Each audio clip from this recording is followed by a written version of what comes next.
Hello, everyone. This is a local 100 Fight Back Coalition YouTube, Facebook, and Twitter live stream event. We'd like to thank everybody for joining. As you know, the issue that everybody's been talking about since the recent news on Wednesday that Governor Hochul decided to indefinitely pause the move to implement congestion pricing in New York City's subway streets between south of 60th Street and Lower Manhattan, is the whole question of the crisis caused by this decision. But I think that if we're really serious about dealing with the crisis that New York City faces, New York State faces, and particularly the New York City subway and bus system face, we have to be conscious that this crisis has been going on for a long time, and that every attempted solution to this crisis is an attempt to engage in class warfare, an attempt to provoke a certain kind of anxiety to manipulate people who are not in power to accept the ideas of the ruling class, to accept the ideas of our bosses, to accept the solutions of people who hate us. And I just wanted to kind of frame the discussion by showing some videos of what happened and what some of the media coverage was of what happened. Partly to frame the discussion, but also to allow me to share out the live stream so that other workers and our community can join us. And let me just share my screen so that we can begin to do that.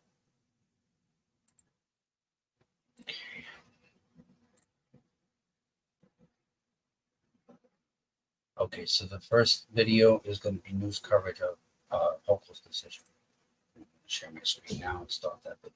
This is breaking news from Channel 7 Eyewitness News. A major about-face for New York City's controversial congestion pricing plan just weeks before it was set to take effect. Governor Hochul now saying moments ago it will no longer begin on June 30th. Yeah, the plan to toll vehicles entering Manhattan's central business district below 60th Street, so strung up in lawsuits, has been postponed now indefinitely. This is bombshell news. The reaction to the news mixed for officials in New Jersey and on Staten Island who have been fighting the plan. It is a temporary win. But New York City transit officials, whose department stood to gain an estimated $1 billion a year to go toward upgrades and repairs, are frustrated and disappointed. Good afternoon on this busy Wednesday afternoon. Governor Hochul making it official moments ago, officially postponing the launch of congestion pricing that had been planned for so many months. Here's what she had to say. So let's talk about congestion pricing, which would impose a $15 charge on cars entering Midtown and below, beginning in just a few weeks. Now, it was enacted 5 years ago to achieve two essential goals: reduce traffic and emissions in New York City and provide a funding stream for much-needed capital investments in public transit. It was also enacted in a pre-pandemic period, where workers were in the office 5 days a week, crime was at record lows, and tourism was at record highs. Circumstances have changed, and we must respond to the facts on the ground, not from the rhetoric from 5 years ago. So after careful consideration, I have come to the difficult decision that implementing the planned congestion pricing system risks too many unintended consequences for New Yorkers at this time. For that reason, I have directed the MTA to indefinitely pause the program. That shocking announcement from the governor. Of course, she is still speaking at this hour, and we will bring you more on her remarks later. We have team coverage this afternoon. This is a huge story from inside the congestion zone in Manhattan to affected communities in New Jersey and on Long Island. Eyewitness News reporter N.J. Burkett leads us off. He's live in Midtown. N.J.? Yeah, a big story, Sandra, no question about it. The impact was going to be monumental. We are outside the governor's Midtown offices here on 3rd Avenue. She made her statement just moments ago. She is continuing to explain her reasoning. But yes, she has clearly made the decision, clearly a painful decision, to postpone the implementation of congestion pricing, in her words, indefinitely. The date, as we know, has been on the calendar now for several weeks. No congestion pricing. Now, on June 30th, take it off the calendar. It's not going to happen. So the question is why? The number one reason seems to be politics, Sandra, that there's been enough opposition, bipartisan opposition to be clear, that the political price for the Democrats was seen to be too high. And as the governor explained a moment ago, she also believes that the New York City economy is not sufficiently recovered to sustain congestion pricing, that there were going to be, in her words, too many unintended consequences. Well, regardless, the news came as a shock, even to members of the MTA board, who voted almost unanimously to impose congestion pricing. There was only one no vote. Well, the tolls were intended to raise $1 billion a year to maintain and upgrade the transit system. I spoke this morning with the MTA's longest serving board member, Andrew Albert, and he was floored. Governor Hochul has been a huge supporter of the MTA, helped us get funding, helped us with our capital program, helped us get congestion pricing going, almost implemented in 3 weeks or thereabouts, and then all of a sudden it's pulled out from under us. I was just shocked. It was a done deal. Everything is in place. The cameras are set up. Does this mean that it's dead? I would hope that it does not mean that. I hope it's a temporary delay. Everything is in place for it. The MTA's capital program depends on it. We're talking about new cars for the subways, new electric buses that are supposed to be ordered, new commuter rail cars for Metro North, the Long Island Railroad, the further extension of the 2nd Avenue subway, communications-based train control to allow trains to go more frequently, closer together safely. There is so much that depends on this. I cannot imagine what we would do without these funds. And he's not the only one asking that question this afternoon. We are outside the governor's Midtown offices. You can see demonstrators are beginning to gather here on 3rd Avenue, among them transit advocates, environmentalists, and also advocates for the disabled. You know, some of the money for congestion pricing was intended to go to make more of the stations. There are 472 stations in the system, to make more of those stations handicap accessible. So again, the fallout, the reaction, monumental, happening here in New York today to that decision by the governor of New York. We're live in Midtown, NJ Burke at Channel 7 Eyewitness News. You to share. And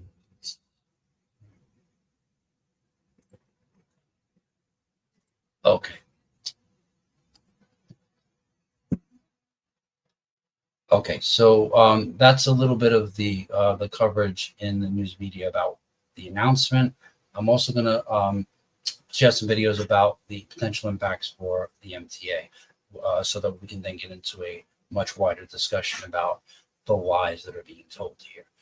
Because they're trying, like I said, they're trying to provoke a certain type of action from working class people who and prey on their anxiety and their fear. And also, they're trying to prey on people's justified desire for the environment not to fall apart around our ears. There are very real needs for environmental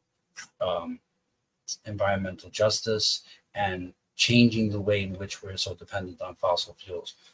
But what they're planning has nothing to do with them caring about the environment. What it truly has to do with is attacking and forcing the most vulnerable to subsidize corporate welfare and the continued abandonment of public funding for services that we all need.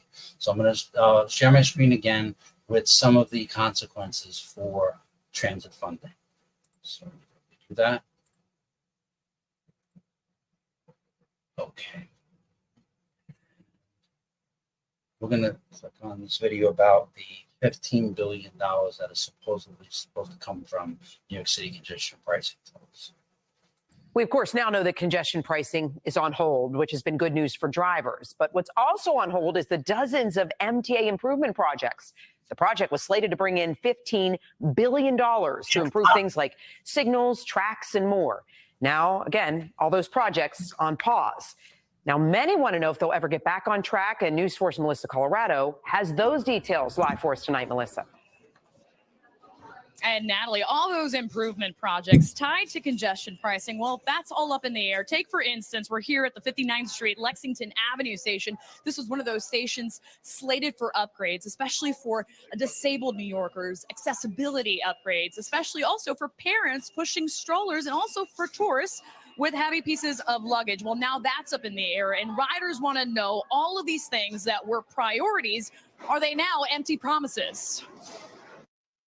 A long list of improvement projects for the MTA now in flux after Governor Hochul stunned commuters and drivers alike with the news that she was putting an indefinite halt on congestion pricing. Stunned disbelief. The toll plan was supposed to bring in $1 billion annually for the MTA. Lisa Daglian is the executive director of the MTA's Permanent Citizens Advisory Committee. She says the committee is meeting with officials from Albany to find out if there's other avenues to shore up money for the MTA. What do we do now? Who's writing the big check? Because there is no plan B. Among the projects that were supposed to be paid for by congestion pricing tolls, elevators and ramps for at least 18 subway stations. Phase 2, the 2nd Avenue subway station.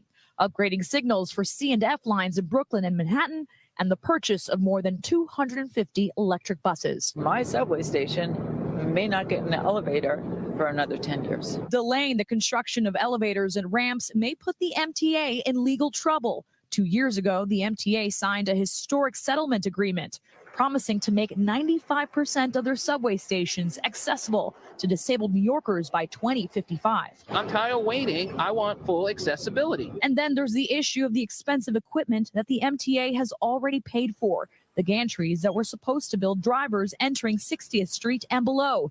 The MTA signed a long-term $500 million contract with a company named Transcor to operate and maintain the infrastructure.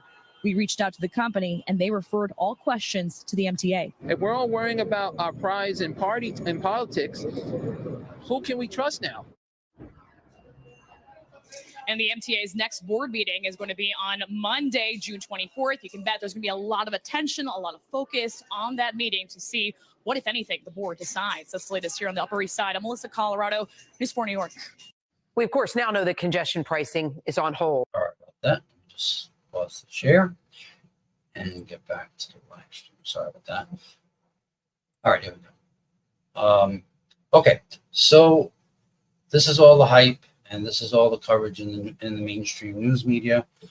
This is what either ruling class news media agencies want us to be thinking about, or it's the talking points of politicians, or it's the talking points of single issue advocates for environmental rights, for the rights of disabilities, for people with disabilities, for improvements in overall service. And nowhere in this is the voice of working class New Yorkers who make this city run. And the question is why, right? Why has Local 100 been so silent? Why has the International Union been so silent? And what kind of setup has that left for our union, for the riders, and for working class New Yorkers? I just want to cover a little bit of what the union has been saying. Now, you're going to notice that Governor Hochul is far from the only one who wants to be on both sides of this issue and wants to make arguments completely in opposition to her previous positions on this question. So I'm going to play a video from Local 100 President Richie Davis, which is going to give his reaction now to what happened in the fallout of congestion pricing being put on hold indefinitely. So let me just pull that up quickly. Share my screen. Sorry, there's a lot of screen sharing going on here, but it's necessary to frame the discussion, and it also breaks up just monotone talking. It's just better for the live stream. So let me just get to the video. Okay, so this is the press conference of Richie Davis about the collapse of congestion pricing.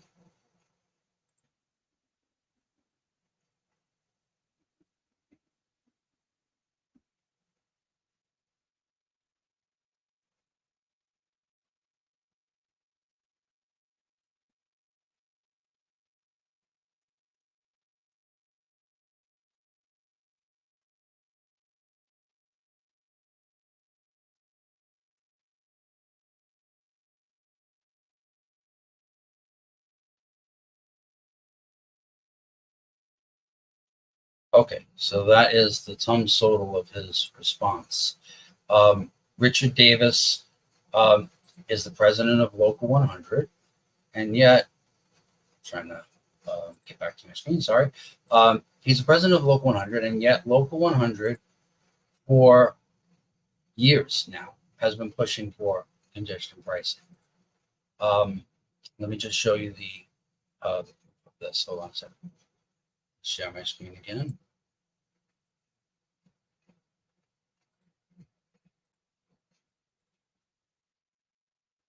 Okay. So here are full page ads in the newspapers, which tend to hold a lot more weight when it comes to what working class people think our union stands for, than a 5-minute press conference in which he rambles about there's not the service to make congestion pricing work. Here is their flyer, and they also, here's the full screen flyer. Pull that up. Okay, so it says that congestion pricing will generate billions of dollars for necessary improvements, hundreds of new subway trains, a modernized signal system, thousands of new buses, renovated stations with elevators, revamped bus routes, and more frequent service. Kind of sounds like the hype from the bosses, right? Isn't that what that sounds like? It sounds like a public relations statement of how they're really united with the bosses to get all of these improvements by taxing poor and working class taxi drivers, truck drivers, people trying to get to and from work who happen to work in that area. So this is what they've been screaming from the hilltops and spending money, our dues money, to go out and popularize among the riding public and among working class New Yorkers, telling them in the loudest way possible that they support this plan. And if you think that's a coincidence, let's look at John Samuelson's role. Mayor Adams picks TWU's John Samuelson for congestion pricing panel. He was on the panel that planned the whole deal. He was tapped by Mayor Adams to sit on a state board that will come up with tolls and exemptions for the New York City congestion pricing program. Now look at the date on this article, August 1st of 2022, nearly 2 years ago. What exactly did John Samuelson do to advocate for poor and working class New Yorkers or his own transit workers the entire time he was on that board? Kind of like the same results we've gotten for John Samuelson being on the MTA board as a non-voting member for years now. A lot of bluster, a lot of hot air, but no real consequences for the bosses and no real militancy in defiance of their calls for working class people to subsidize this program and put all the hardship on poor and working class New Yorkers for a crisis that we didn't create. So let me just stop the screen share for a minute. Oh, I thought I was sharing the screen. I don't think it showed up, but let me just see if I can put it up for you.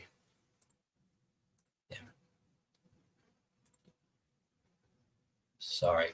This is the article. It's in AM New York about Mayor Adams picking TW's John Samuelson for the congestion pricing panel. And the ad, just in case people haven't seen it, I just want to make sure that you've seen it. Okay, this is the ad, and that's the full screen ad. Okay, so I just want to make sure you guys can see that.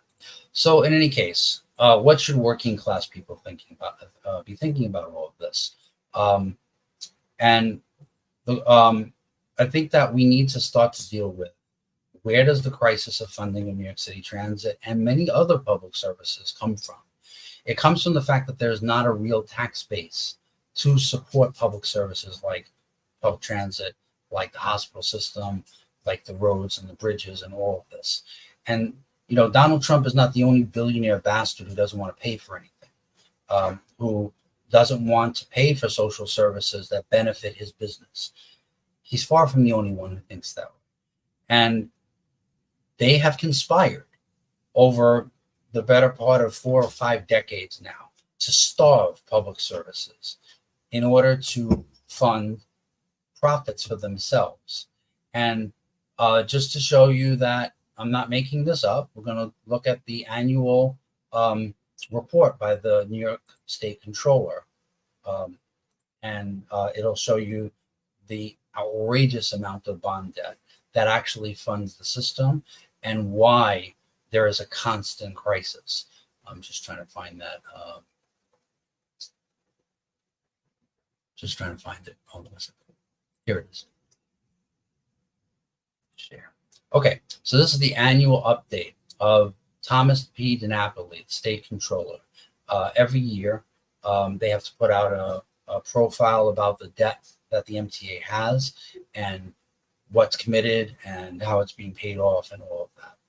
And so you'll see under the plan, let me just see if I can find the best.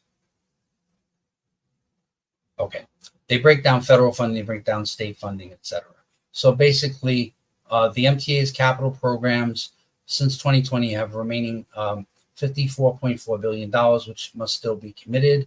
And the amount of outstanding long-term debt issued by the MTA increased by 37% from $25.8 billion in 2010 to $35.4 billion in 2019 and rose to $40.1 billion in 2021.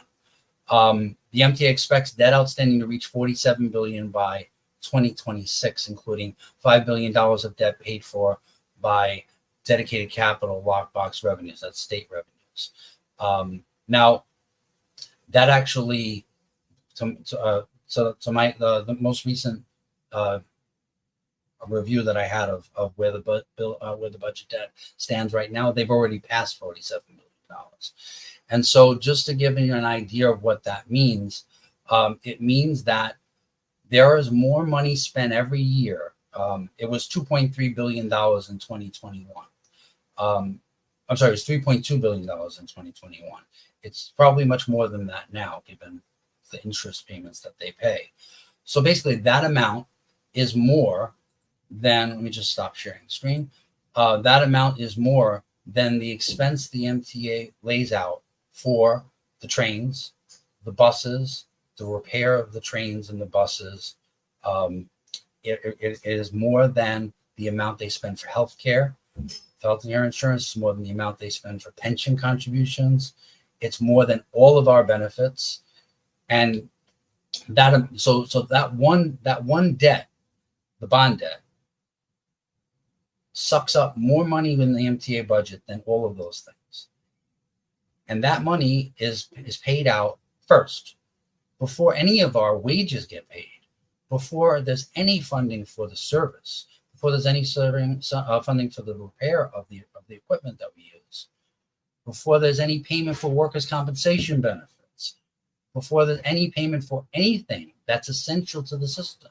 They must get paid first, and they get paid at 4% interest. So then the question is, who owns this debt, right? The people who own this debt are the same people responsible for the starvation of the system in the first place, because they're the same people who the city and the state have given massive tax holidays and abatements, because supposedly they're the job creators. Supposedly they provide such an economic benefit to the city that they don't have to pay any taxes in the city state, and many of them don't pay any taxes in the federal government. So because they created a crisis through their lack of tax payment to support basic social services that we all use, they are now being asked to lend us this money at 4% interest tax-free until they cash these things out. It's a way to hide their money from other taxes, and it's a way to reward them for robbing us. So this is how the MTA is funded, and this is how it has been funded for the better part of 4 decades. It's expanded greatly under Governor Pataki in particular, but also under Governor Cuomo, in terms of ballooning and kicking the can down the road in terms of stretching out the time that debt will be paid, massively increasing the interest payments that go along with it. And a big part of the payments that we pay are just debt service. And the debt service alone is projected to reach up to 20% of the MTA's income. Whatever they take in, 20% of it is going to go just to pay the interest on the debt. As you can tell, I mean, if anybody gave you this financial plan for yourself, you tell them they were fucking crazy, right? Because it's like a pyramid scheme. It's bound to constantly cause crises. It's bound to constantly be like a ball balanced on the top of a pyramid. It cannot be. It's not sustainable. And this is the future that they have damned working class New Yorkers to, constantly being pitted against each other whenever there's a crisis. So the same people who tell these lies are the same people who tell the lies about the real crisis of the subway system is greedy transit workers who have outrageous perks and benefits and wages, and they have pensions you couldn't even imagine. The same ones who target us and set us up for assault with their lies about transit workers are the same ones telling these lies about how they really care about the environment and they really are committed to a greener economy. Look, we all should be committed to a greener economy. We all should be committed to an economy that doesn't kill us with, environmental catastrophe. But the way to solve those problems is by funding the things that actually would make that possible. And now Samuelson is screaming from the rooftops now, saying that, oh, well, I supported it, but I supported it because they told me they were going to fund these services. And so the question that workers in TW and Local 100 and the rest of the working class should say is, well, if you were on the board for 2 years, what the fuck have you been doing? How come just now you're coming out with a protest at 3 o'clock in the middle of the week that no worker in New York City Transit knew about, to grab the mic and be feted by the news media about your complaints about congestion pricing, when you've greased the skids the entire way to make it possible for them to even get this far? So then the other question is, if congestion pricing doesn't go through and is canceled, what do you think the solution is for Kathy Hochul and these other ruling class politicians? It's to float more bond debt. They're openly talking about floating another $1 billion in bond debt in order to buy them time to come up with another crackpot plan. And the bottom line is that we have to get out of this cycle of being gaslit and lied to and never having working classes voices be heard. I mean, we need to be serious about what has gone on here and what is going to go on here if we continue down the road of allowing the ruling class to come up with solutions to save us. One of the people quoted in the news media video was saying, "Who do we trust?" Well, certainly not them. Certainly not our enemies. We certainly don't trust a class that's committed to exploiting us, a class that watched us die by the hundreds and be infected by the tens of thousands during COVID. We certainly don't trust them. We need to trust other workers. And we need to also be real about the fact that this is not just a city problem. It's not a New York City problem. This is a national problem. And it has to do with a mirroring of exactly what happened here, happening nationwide. I'm going to share my screen and share a tweet by Robert Reich, former labor secretary under Bill Clinton, who, after he was out of office, became much more militant.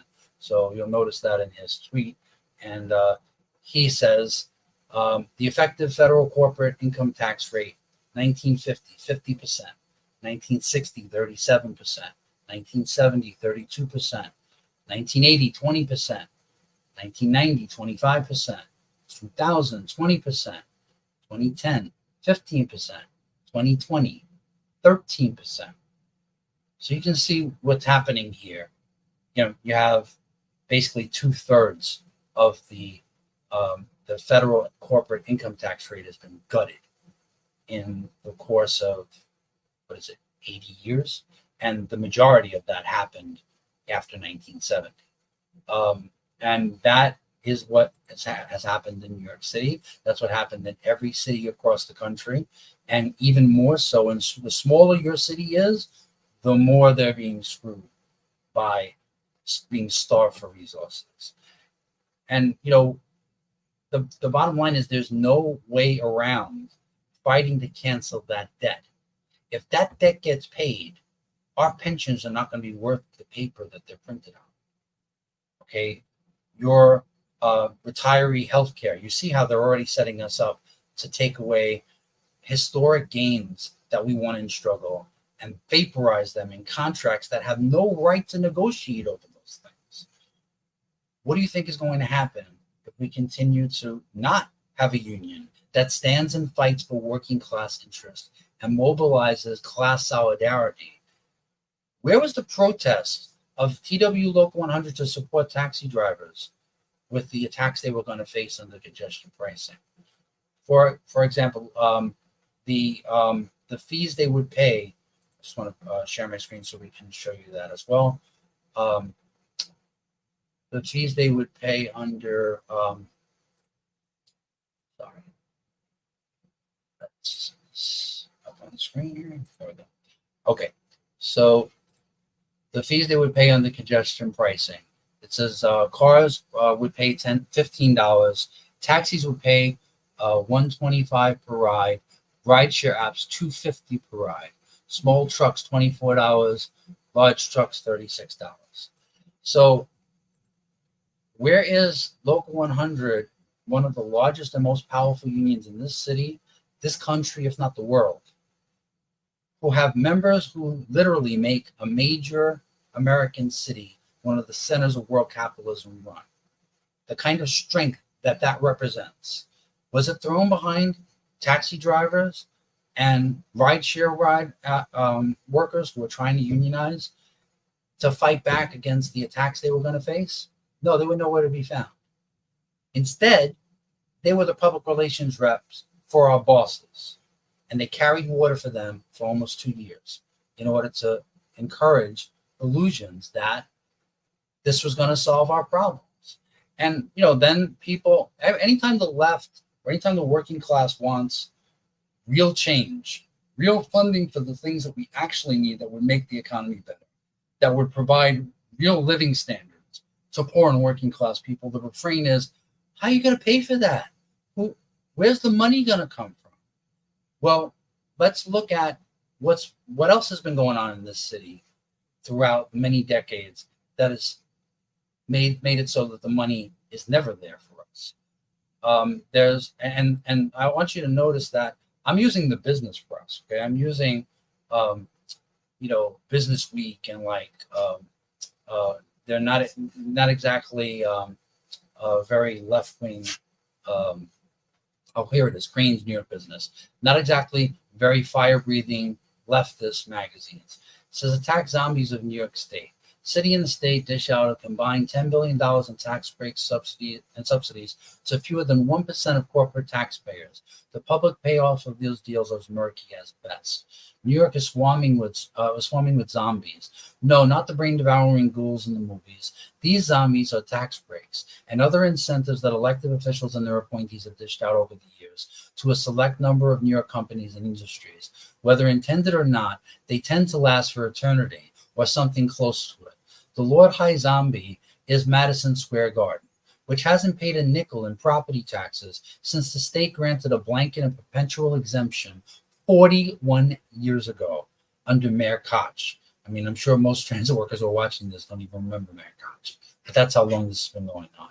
This saved Chairman James Dolan James Dolan's company, an inflation-adjusted $916 million in the past 40 years, including $42 million last year, according to figures from the city. Zombies can also be found at Yankee Stadium and Citi Field. Not only are the Yankees and Mets exempt from property taxes, but the payments they do make, which would ordinarily pay for city services, instead go to their stadium's bondholders until 2040s. Are you seeing the pattern here? Are you seeing the pattern of where the money always goes? It always goes to the bondholders. And the bondholders never pay any taxes. And the bondholders never have to sacrifice for any services that they benefit from. Then it goes on and says that Hollywood has its own New York zombie in the form of $420 million in annual reimbursements to movie and TV show producers who shoot in New York. Kathy Hochul and the state legislature have agreed to expand the benefit to $700 million a year and extend the zombie, which made its debut in 2004, until 2034. The entire insurance industry has been exempt from New York City's income taxes since 1974, a benefit that cost $613 million in foregone revenue in 2022 alone. Cable television bills have been exempt from sales tax since 1990, costing the state an estimated $461 million last year. Fuel for airlines has been tax exempt since 1965, costing the state $122 million last year. Expenses for training and maintaining racehorses have been exempt since 1998, costing $6 million last year. And I'm sure, Local 100, with their affinity for racehorse owners, has a special affinity for this tax break. So it says that the zombies represent the leading edge of one of New York's fastest growing industries. The expansion of tax credits, property tax discounts, sales tax exemptions, rent credits, and other forms of financial support granted to businesses in the name of economic development. Fiscal watchdogs estimate the city and the state dish out a combined $10 billion worth of subsidies every year. It means the city's foregoing 8% of total tax collections and the state 5% in the hopes that they will collect more in the long run. So, like I said, this is the business press. This is not people who love the working class. This is the people who actually represent the central committee of the ruling class, and even they are saying, wow, this is fucked up. And so I'm sorry to pause, but we have some comments. Kenneth Murray from Stations comments, we have a choice: learn to live in change, bow down now to those enforcing the change, boast about and sing praises to the chains, or break all the chains. And, Kenneth is absolutely right that, decades and decades of misleadership have made us passive and have made us basically not have any self-respect and not understand that the way we have to see the world is not the way we're being poked and prodded and gaslit to see the world. Because when they get us in our emotions and our feelings, and they tap into our anxiety and our anger and our feelings of abandonment, it gets to be very dark time. It's a war of all against all, and it's divide and conquer. And that is a very dangerous place to be for a class that is supposed to be a collective class. Our power is not any individual one of us. I can't, nobody, no matter how well-spoken they think they are, can walk into the boss's office and make a great argument, an inspiring argument about why they deserve a raise and why they need to be treated with respect and why they should get benefits and why the boss should really do something about these job conditions. You would laugh about that because that's ridiculous to think that that could ever work. But yet our union leaderships constantly push this alternate version of reality that somehow what it means to be a union is for individual members to get involved in the struggle and take on the bosses individually. And I keep having the argument with them that if that's your idea of unionism, that you're anti-union, that you fundamentally don't agree with the whole cause of what it means to be a union.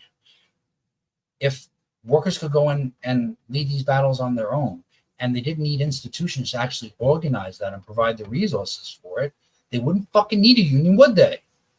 So in any case, I mean, this is the crisis of leadership that we face as a class, but really even more so within the so-called organized sectors of the working class.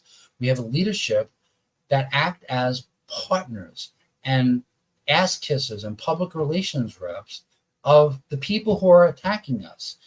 And the thing is that there's a famous quote by a ruling class politician. I believe it was Rahm Emanuel, and I'm sorry if I misquote him, but he, the quote is basically, "You never let a crisis go to waste."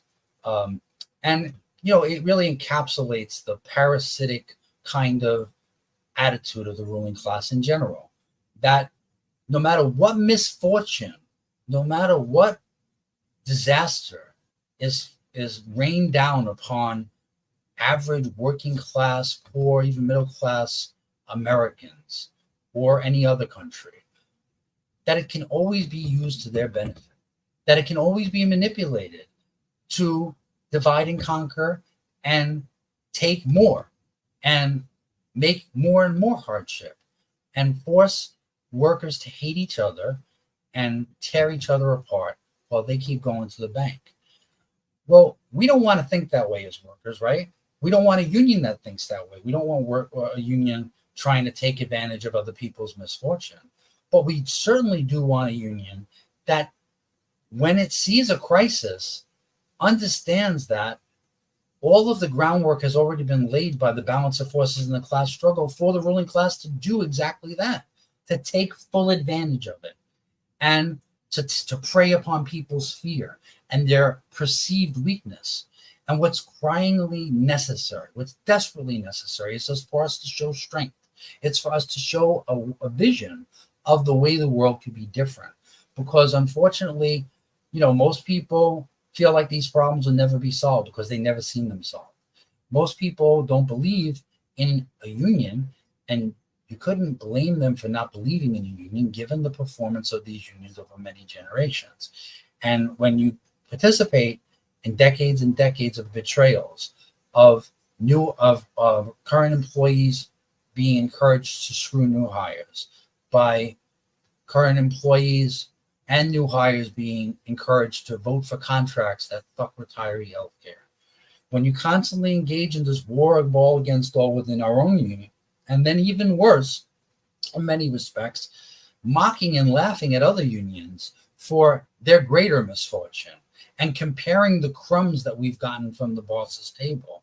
This is the moral character of the leadership of our union.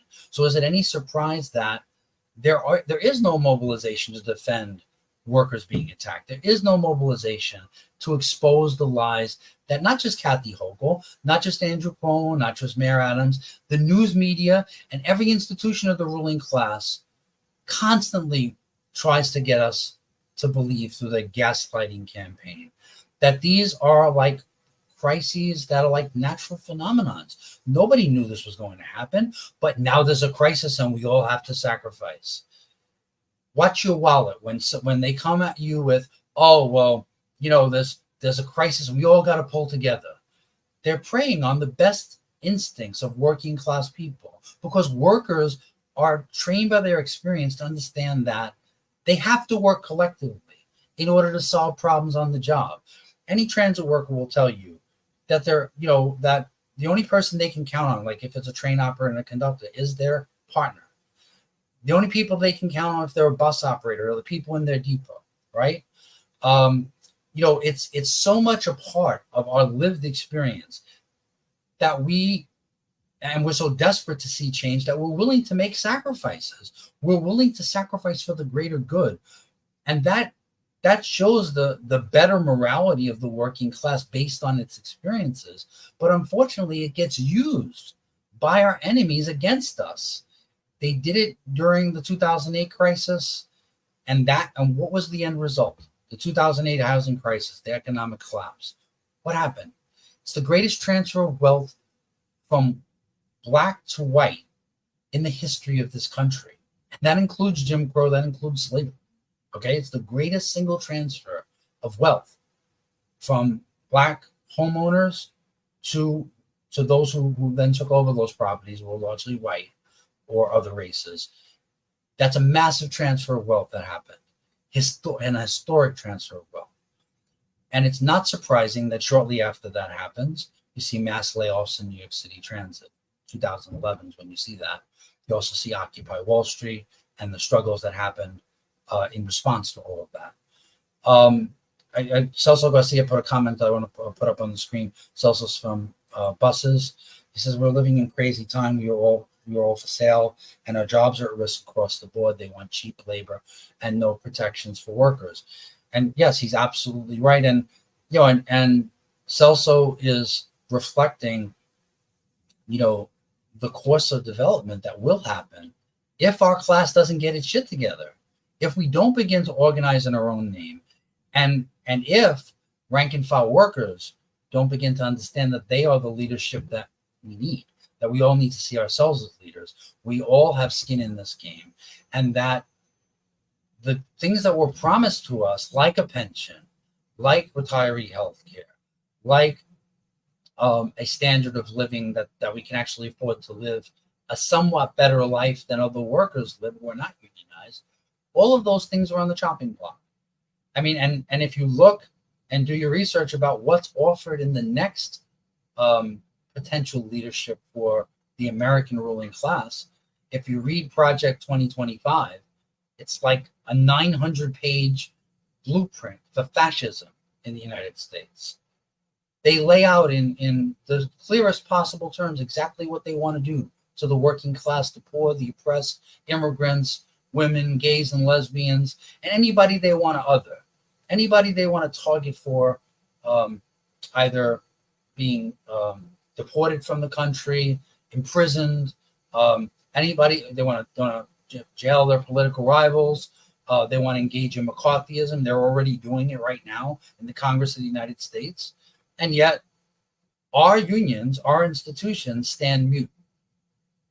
Have you seen a public statement by Samuelson, Richie Davis, any of these people about the McCarthyism going on in the Congress of the United States, about Project 2025, about the danger of rising fascism the whole time this has been going on? No, because John Samuelson's response when Trump was elected was, oh, well, he likes infrastructure. We like infrastructure. Let's work together. What a fucking schmuck. I mean, these people are literally clueless, and they will wind up with numbers on their arm being marched off to concentration camps before they realize how clueless they are and how out of touch they are with our lived experiences. So in any case, the reason why I go into a lot of detail is because it's a misdirection campaign. It's a way to get us looking at their solutions and looking in 1,000 different directions so they can manipulate us and prey upon us.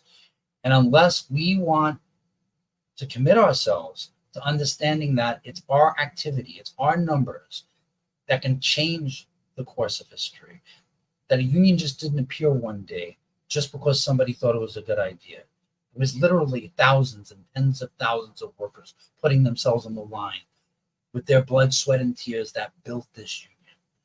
And, people want to say, oh, we're anti-union. Oh, we're constantly criticizing the union. They are not the union. We are. I have a tremendous amount of pride in what it means to be a union worker.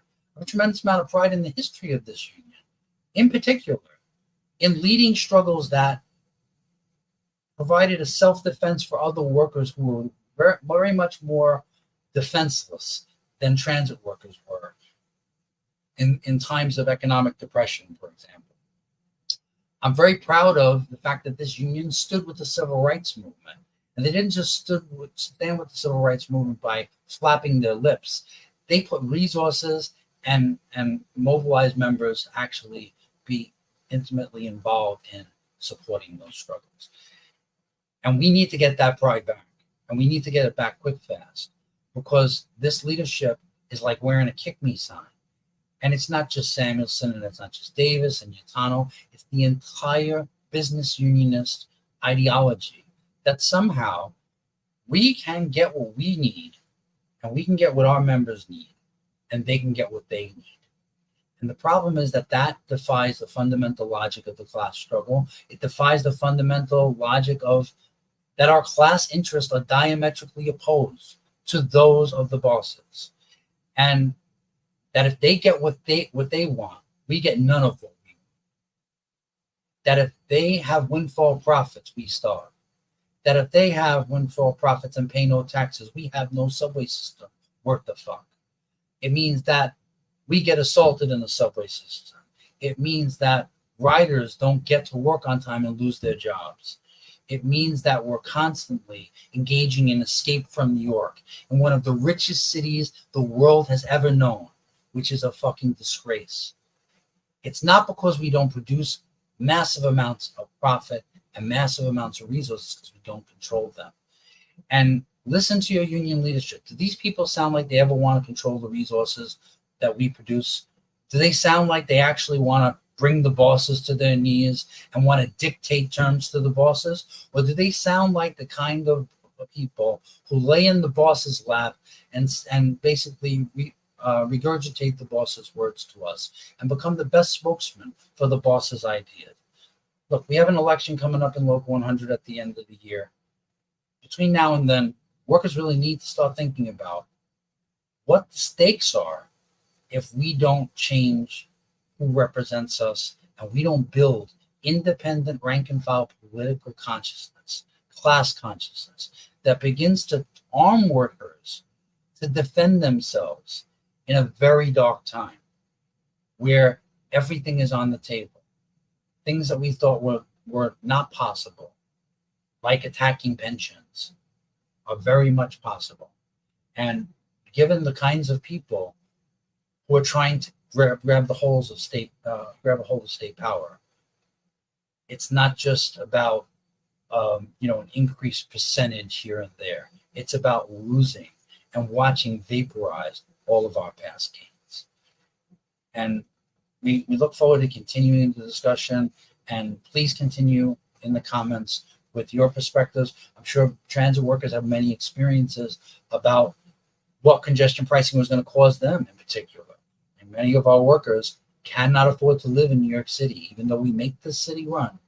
I would guess the majority of workers cannot afford to live in New York City because of the price of rent, because of the various costs that are dumped on urban areas, and they travel 2-3 hours. I know some workers travel as far as Delaware to get to New York City transit jobs, or they're upstate, or they're in Connecticut, and we have to remember that all of that makes them kind of like refugees. It makes them kind of like giving up all of this free labor, traveling back and forth just to be able to make the boss's system run.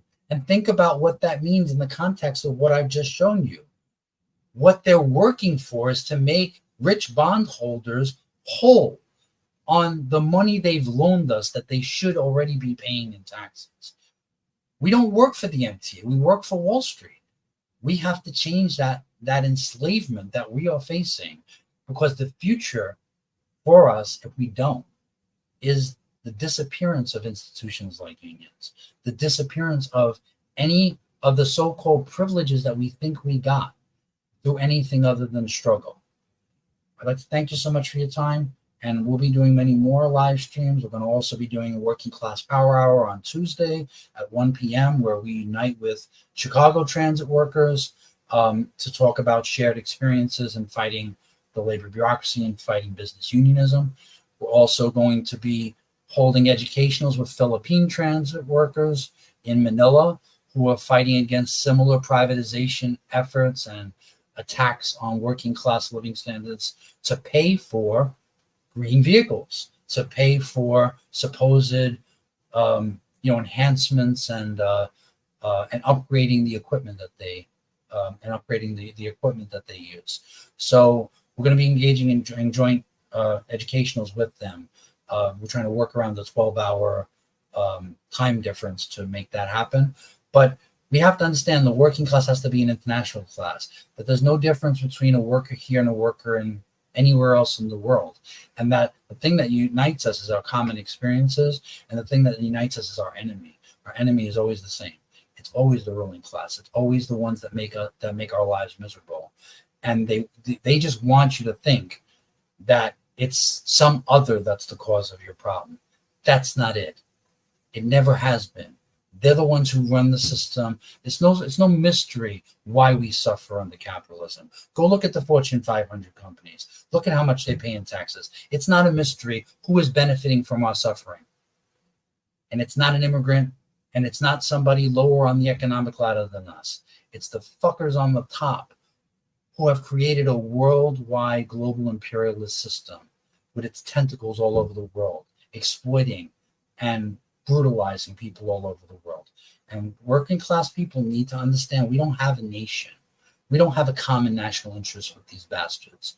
We have a common class interest with every other worker in the world to stand and fight in the name of self-respect and to fight for a future for all working class people. I'm going to close with a comment that Kenneth Murray put up. Only revolution can bring about a complete emancipation for the masses of oppressed humanity, opening the way on the roads of finally abolishing the basis for any exploitation and oppression of any people anywhere. It's a process. So I think that's an apt way to end the conversation. Neither Ken or myself demand, or anybody else, Seth Rosenberg, anybody who calls themselves a socialist, demands that you accept our conclusions. We want to hear what you think your understanding is, and we want to engage in a open and honest discussion about where we agree and where we disagree. But we have to start tackling these questions. And if you don't agree with our solutions, then what do you think the solutions are? And that's the problem, is that the reason why their class is winning is because our class isn't even communicating. Our class is not being organized to do anything, to actually see the commonality in our struggles. And that's why we feel so powerless. And that's why we feel so hopeless. And that's what they hope we will default to: cynicism, demoralization, and an idea that the world can never change, because that's good for them too. They don't care if you love them or hate them. They know, given what they do, you will hate them. The question is, what are we going to do about it? And the question is, what are we committed to do about it? And they're perfectly okay with you being cynical and demoralized, because it fundamentally waves the white flag of surrender, and there's nothing to fear from you. And we don't want working class people to be that way, whether they agree with our analysis or whether they have a different perspective. Because a person who publicly gives up the fight and waves the white flag of surrender is a target for the kinds of cynical people that I described in terms of taking advantage of every crisis. It's very dangerous for the working class not to have a perspective, not to even think about these questions, and certainly not be prepared to fight and unite with other workers. Thank you so much for your time, and please continue the comments, share out the feed, and tell us where you agree and where you don't agree. Again, we'll see you Tuesday on the Working Class Power Hour, Tuesday at 1 p.m. With Eric Basir, a local 308 executive board member in Chicago. Thank you for your time. Have a great night, guys.